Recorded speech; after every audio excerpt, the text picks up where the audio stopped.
ये खबर मानव रचना ऑनलाइन द्वारा प्रस्तुत की गई है।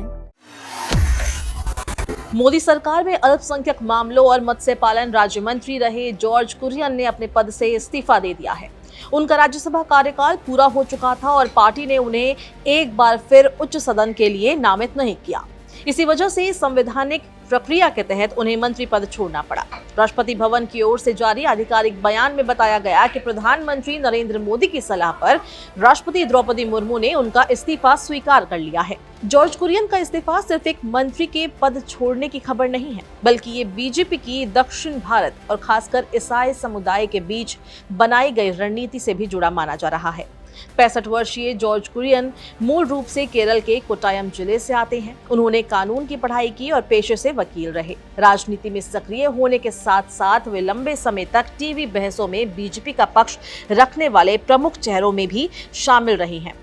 केरल में प्रधानमंत्री नरेंद्र मोदी और गृह मंत्री अमित शाह की सभाओं के दौरान भी अक्सर उन्हें मंच पर देखा जाता था। वे दोनों नेताओं के भाषणों का मलयालम भाषा में अनुवाद करते नजर आए, जिससे स्थानीय जनता तक संदेश पहुंच सके। जॉर्ज कुरियन के राजनीतिक सफर की अगर हम बात करें तो ये बेहद दिलचस्प है। जब 1980 में भारतीय जनता पार्टी का गठन हुआ था, तब से वे पार्टी के साथ जुड़े हुए हैं, यानी लगभग 46 वर्षों से वो बीजेपी संगठन का हिस्सा रहे।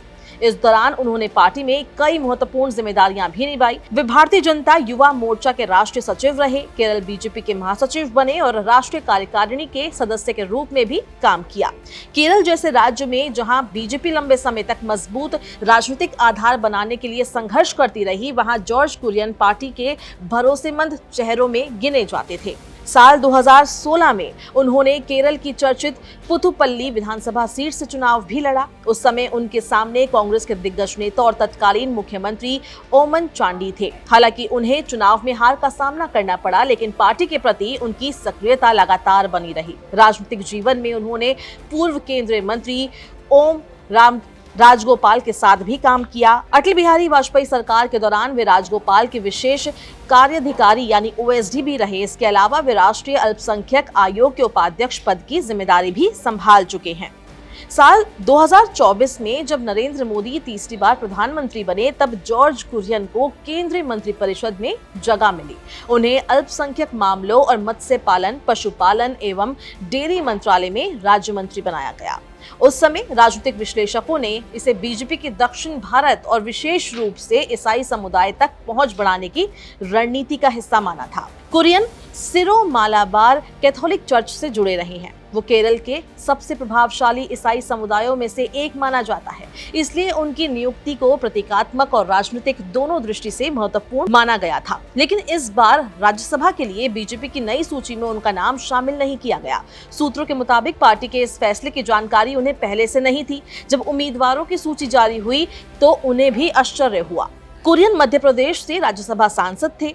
इस बार बीजेपी ने इस राज्य से तरुण चुग और रजनीश अग्रवाल को उच्च सदन के लिए नामित किया। चूंकि जॉर्ज कुरियन का राज्यसभा कार्यकाल समाप्त हो गया था, इसलिए मंत्री पद पर बने रहना संभव नहीं था। राजनीतिक गलियारों में ये भी चर्चा है कि केरल में पार्टी को अपेक्षित सफलता नहीं मिलने और बदलती संगठनात्मक प्राथमिकताओं के कारण उन्हें दोबारा मौका नहीं मिला। कई राजनीतिक जानकार इस घटनाक्रम की तुलना पूर्व केंद्रीय मंत्री मुख्तार अब्बास नकवी के मामले से भी कर रहे हैं। नकवी को भी राज्यसभा कार्यकाल समाप्त होने के बाद मंत्री पद छोड़ना पड़ा था, क्योंकि उन्हें दोबारा संसद नहीं भेजा गया था।